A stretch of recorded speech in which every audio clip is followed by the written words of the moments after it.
Raindrops. What a great tune here we have, and a nice drawing, and really adds to the creative imagination of this cool tune. Raindrops falling from the sky, hear them falling down.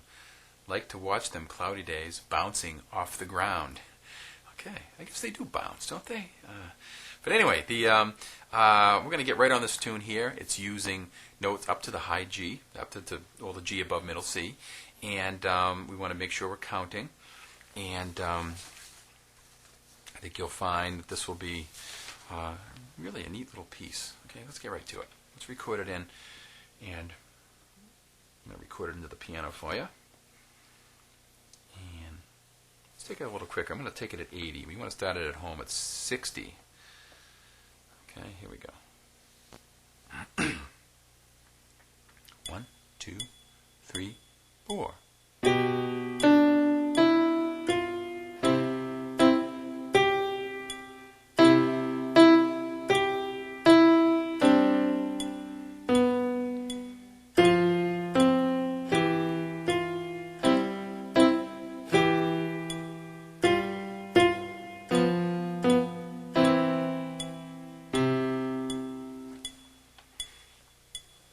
Okay, we have that. It's all into the machine. We're going to go right now onto our duet. Now the duet is, again, always going to be used for that added piece, and you want to get really comfortable at counting both of these. These two pieces here, the main piece and the duet, you don't have to count 1 and 2 and because there's no eighth notes. So you can count 1, 2, 3, 4, which makes it a little bit easier. Okay, here we go.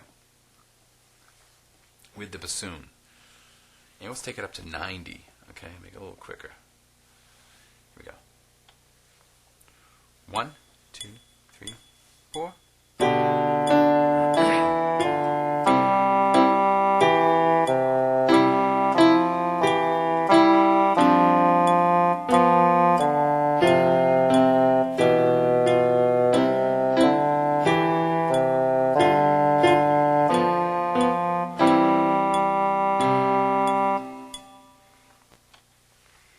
And the last thing we like to do here is hear what it would sound like at 120. Okay, and this is what it will sound like if you really practice a lot. Okay, here we go.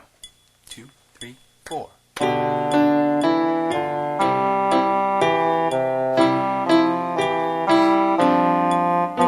Second line.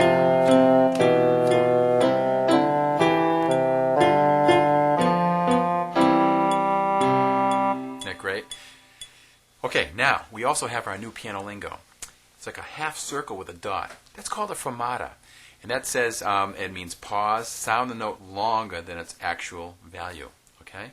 So we're going to add that to our musical list. Bring in that list, just grows every single lesson, and it makes it really nice to know all these terms and notation marks. And again, always remember that even though we're not using these right now, it's okay, because when you do see that fermata, you'll know what it is. Okay? So now, we're taking a look at our 3-note pattern piece, which is using a new rhythm, a half note to a half note. Watch closely. So we're going to, it's going to be like this. You're going to have 1, 2, 3, 4. Remember, beat 4 is a rest, okay? So that's how it's going to be placed. So here we go. Let's start off on the first line. 1, 2, 3, 4. 1, 2, 3, 4. 1, 2, 3, 4. Second line.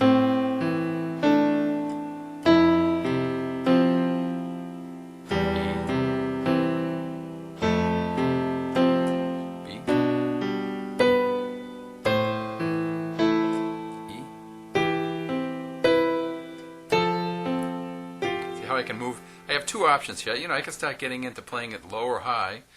Okay, we're in the last line now.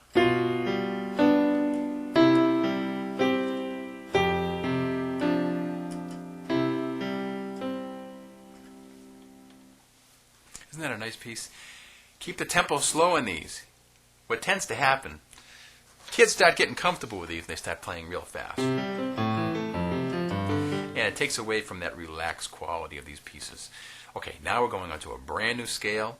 The B scale, it has 5 sharps in it. F sharp, C sharp, G sharp, D sharp, and A sharp. And the right hand is going to have the exact same fingering is all the other scales. Okay, is the C, G, D, A, E, and the B. Okay, okay. So we're going to have the right hand, but the left hand is going to be different. And the left hand fingering is on this page, which you'll see 4, 3, 2, 1, 4, 3, 2, 1.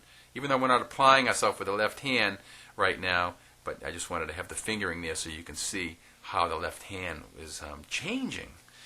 Okay. Now, right now we have this particular scale. Okay, we'll have the B scale, or the B note as we go up. Look at all those black notes.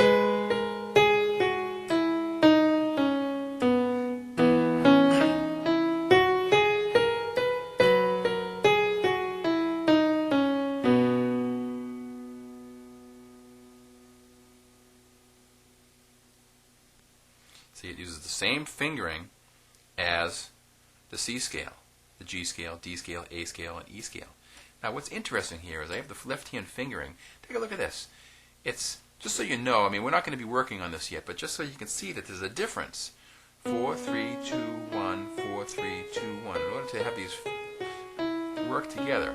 So when we do begin our left hand studies, you're going to see that there is a difference in the fingering. At the bottom of that page, you'll see the B key signature.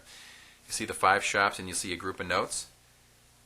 Anytime you see that off to the left side near the G clef, all the Fs, all the Cs, all the Gs, all the Ds, and all the As will be sharp.